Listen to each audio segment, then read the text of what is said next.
Assalamualaikum warahmatullahi wabarakatuh. Wawancara kedua hari ini saya berada di SD Negeri Batia Siam 1.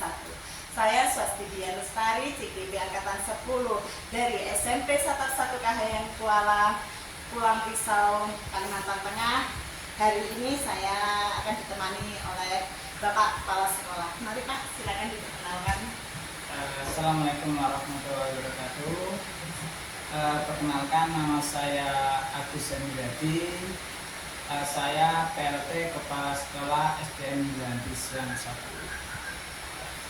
Terima kasih. Yeah. Gimana Pak kabarnya hari ini? Sehat-sehat saja. Bagaimana tadi perjalanan dari Yapak sini?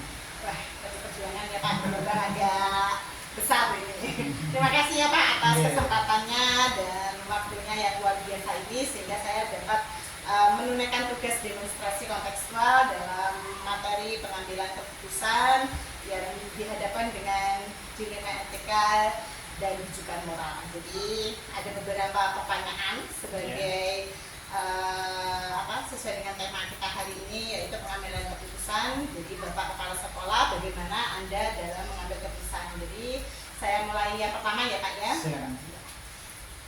Bagaimana Bapak Agus mengidentifikasi permasalahan yang ada di sekolah ini, terutama dalam hal dilema etika, yang dimana kasusnya dua-duanya benar dan Anda harus mengambil keputusan di antara kebenaran itu.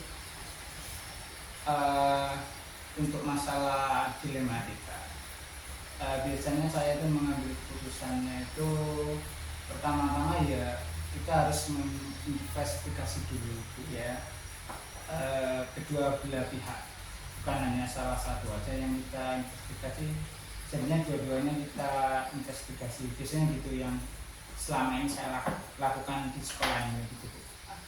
Jadi ada investigasi lebih dahulu ya Pak. Iya. Ya, kemudian yang kedua Pak,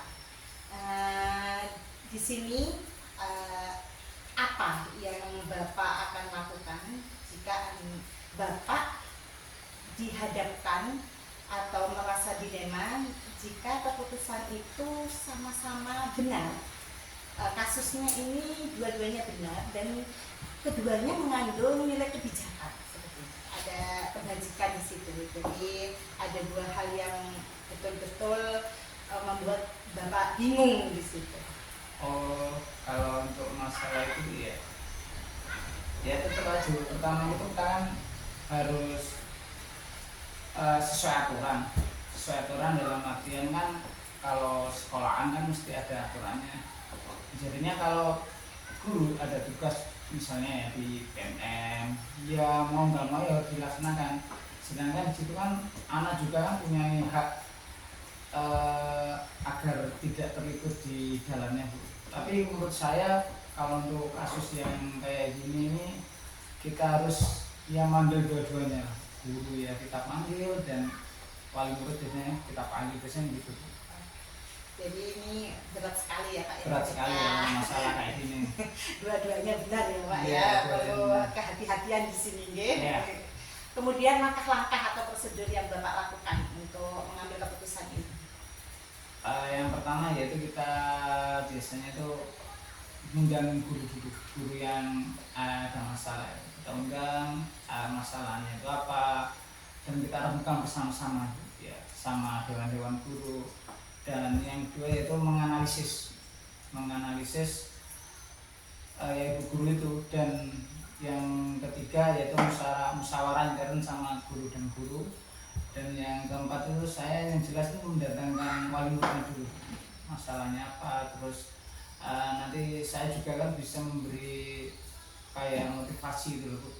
Soalnya gini, biasanya itu awal-awal kalau siswa kalau masuk kan biasanya kan suruh tampil biasanya kan nggak mau ya. Tapi kan kalau nggak mau lama-lama kan kalau sering tampil rasa percaya dirinya kan nanti lama-lama kan bisa ada. Jadinya ya saya sebagai kepala sekolah ya harus memberi penjelasan itu kepada wali murid, biasanya gitu. Oke. Jadi kasus ini sebetulnya dua keuntungan yang didapat ya Pak ya. Gurunya dapat menjalankan tugas, anaknya juga tambah percaya diri ya. Iya, betul itu. Ya. Kalau menurut Bapak, selama ini cara apa yang dianggap efektif untuk mengambil sebuah kebijakan atau keputusan di sekolah Bapak? Saya rasa cara yang paling efektif yaitu dengan ya musyawarahkan kasus tersebut, Bu. Antara kalau saya guru sama guru dan sama wali murid. Jadinya kan nanti kan setelah musyawarah otomatis kan nanti ada jalan tengah lah. Biasanya sama-sama betul win-win solution ya, sama-sama menguntungkan gitu. Ya. Jadi harus ada komunikasi dua arah ya Pak ya? Iya, dua arah. Tantangannya di sini Pak pasti ada dong, tantangannya ini dalam mengambil dua keputusan yang sama-sama benar ini pasti ini menarik sekali ini. Biasanya kalau tantangan sih ya, tantangan yang pasti itu kalau kita sebagai kepala sekolah ya, yang jelas itu pertama itu ya mau gimana lagi, ada tugas guru disuruh, mau nggak mau kita harus melindungi guru ya, itu sudah tantangan menurut saya. Dan yang kedua, kalau berhubungan sama wali murid ya jelas tantangan lagi, soalnya kan sekolah mesti membutuhkan kolaborasi dengan wali murid. Jadi bagaimana saya sebagai kepala sekolah harus mengelola guru dan wali murid dan semua komponen sekolah ini biar bisa berkolaborasi gitu aja, Bu. Tantangannya itu aja menurut saya selama ini, tantangan yang paling berat saya. Ketegasan di situ ya. Ketegasan. Iya, baiklah. Jadi kalau Bapak menyelesaikan masalah ini, apa ada jadwalnya atau mengambil keputusan di tempat aja, atau harus direncanakan, atau harus ada seperti penjadwalan seperti itu Pak, atau gimana Pak untuk mengambil keputusan ini? Kalau untuk mengambil keputusan selain maksudnya yang film-film itu kita tergantung kasusnya aja tuh. Kalau memang kasusnya memang berat dan membutuhkan banyak pemikiran, jadi harus kita musyawarahkan dulu. Kalau misalnya masalahnya nggak terlalu berat ya bisa langsung kita selesaikan di tempat, bisa gitu. Oh iya, jadi ini tergantung kasusnya ya Pak ya. Kalau ringan langsung eksekusi gitu ya. Iya benar-benar betul. Kemudian ada Pak faktor-faktor dari dari luar atau intern yang mempermudah atau membantu Bapak dalam mengambil sebuah keputusan? Yang jelas itu ada, soalnya kan namanya juga sekolah itu kalau namanya sistem, jadinya sistem itu harus bisa mencakup semuanya ya, dari warga sekolah sendiri, dari siswa, dari guru, dari pokoknya sistem lah, semua itu harus bisa berjalan dengan baik. Jadinya kalau untuk faktor-faktor mudah yaitu kolaborasi sama semua komponen yang ada di sekolah, dan yang jelas itu komunikasi antara pihak sekolah sama pihak wali murid itu harus bisa berjalan dengan baik menurut saya itu. Ya, luar biasa ya Pak, ada kolaborasi dan komunikasi itu yang penting ya Pak ya. Oke.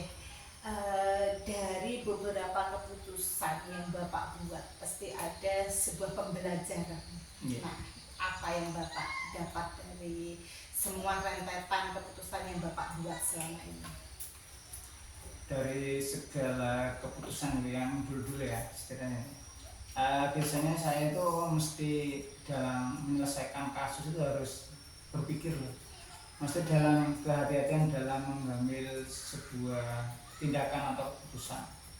Jadi sebelum keputusan itu saya ambil, biasanya saya itu timbang-timbang dulu dan ngobrol-ngobrol dulu, apa perlu kita adakan rapat kecil itu sama guru-guru. Saya utarakan pendapat saya, dan saya biasanya mendengarkan pendapat dari guru-guru yang lain, enaknya itu bagaimana.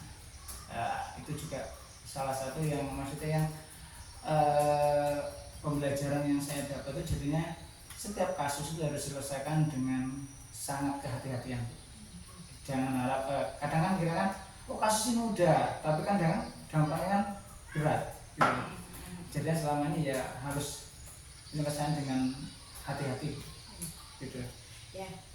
Terima kasih Pak, itu luar biasa sekali ya. Dari wawancara ini saya sangat terinspirasi dengan pengambilan keputusan Bapak yang adanya kolaborasi, komunikasi dan kehati-hatian agar dampaknya nanti menjadi hal yang positif bagi seluruh warga sekolah sehingga menciptakan sekolah yang aman dan nyaman bagi SD Brantisium 1 gitu Ya, Pak. terima kasih, Bu, ya. Ya, terima kasih Pak atas Sama-sama. semua jawaban Bapak memberikan gambaran kepada saya betapa penting dan perlu pemikiran yang matang untuk mengambil sebuah keputusan seperti itu. Ya Pak Agus, terima kasih. Saya akan melanjutkan tugas saya dan Bapak bisa melanjutkan tugas Bapak. Semoga kita bertemu untuk saling memberi inspirasi. Ya, sama-sama. Terima kasih ya Pak ya. Sama-sama.